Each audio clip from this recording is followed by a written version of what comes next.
differently abled, differently.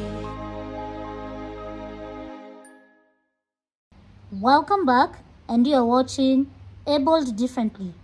KCCL held an event to celebrate their wins during the Special Olympics World Games in Berlin. Take a look at that story.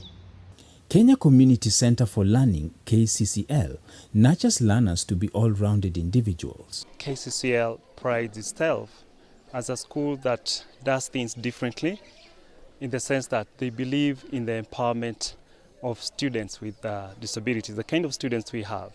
We don't look at, many in our country look at disability through the lens of charity. For us, we don't look at that, or sympathy. We are looking at empowerment. So bringing these medals is a proof that every child, if given an opportunity, they can bring out the best in them, they can excel in life, and it's not just about sports. As a school, we are trying to nurture different talents. And of course, nurturing different talents mean looking at the interest of each child at a young age. So the low expectations and the disability stigma we have as a society is what limits these people from achieving their best. So KCCL is offering that opportunity, doing things differently, and believing that every child has a dream, and it's actually the school to make that dream happen. Recently, they held an event to celebrate their achievement in the Special Olympic World Games in Berlin. We are here celebrating our medalists from KCCL. KCCL means Kenya Community Center for Learning. It's one of the schools that implement Special Olympics activities. These athletes we are celebrating today, they were part of a larger team.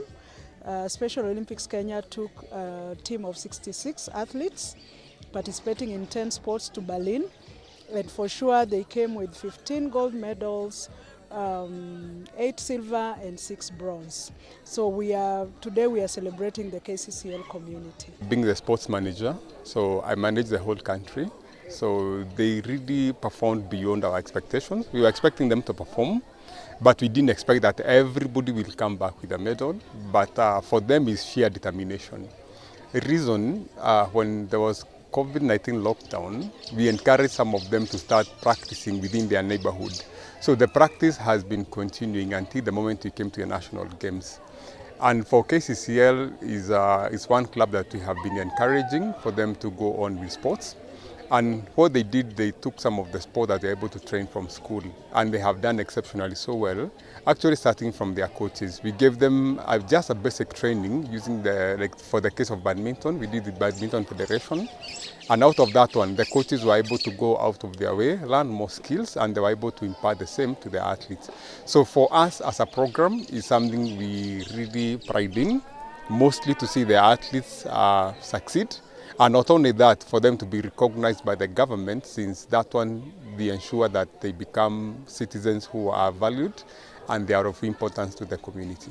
When you look at the outreach, the number of athletes we serve at Special Olympics, we pride ourselves saying that we serve around 70,000. But the statistics tell us that 1 to 3% of any general population has intellectual disabilities. So you can see that is just a drop in the ocean. So we would want to encourage members of the society and families to bring out their children so that they can come and participate in sports. As we are looking today, what we are celebrating here today, we can see that sports is not just a right, but it's also an enabler to other rights. Because they've participated, they won their medals, now they can use sports as an economic activity, a social activity. So it opens them up to other opportunities. So I'll encourage people to bring out their children. The coach attributed the win to regular training and dedication from the athletes. We were training regularly for us to know what we are supposed to do. So with them going there and having fun and meeting others, it was very awesome for them, and winning, it was their goal. For them, knowing that they have intellectual disability and they know now that that's the place that they could they can prosper and be able to win or to shine. It was very good for them, and also meeting others and knowing that they are not the only ones. And even if they met others and they have the same intellectual disability, and you find that they saw them playing well and giving them challenge, so it made them to know that even if they have that disability, there are those that have the same disability and they outshine. So they had to put in more effort because they went there knowing that they are weak, only to find that there are those who are in the same shoe as them and they were strong. So they had to fight. For Special Olympics, actually, as we pride ourselves in, we are an year-round organization. As we don't do sports because we have an event. Like now, the next World Games, Summer World Games are happening in 2027. Already our teams are 1 year down the line. They are doing practice. So they're only waiting for us to tell them this when we are having our regional games or our national games. But before that one, we have other games that are coming in, the Winter Games, which are happening in 2025. And already teams are gearing up for that. There are also organizations that have been supporting the athletes, given that it is expensive to hire the personnel and facilities needed. For the facilities, they say something we are struggling with, but sometimes we do with what you have. So that's why we have some organizations that are coming through, like the University of Nairobi, KU, Kenyatta University, among others, who are giving us value in kind. So I'm calling most of those organizations, schools, colleges, where we have those facilities. If they can be able to give Special Olympics value in kind, then Special Olympics will pay back by training even the staff who are there so that they are aware of what is Special Olympics. They know what is unified sports and they become volunteers of Special Olympics. We also want to encourage the society to open the doors for them.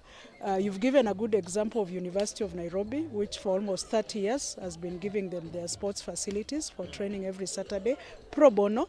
So if we can have more facilities such that, for example, the athletes who come to train at University of Nairobi, is it easier for them to train from their estates?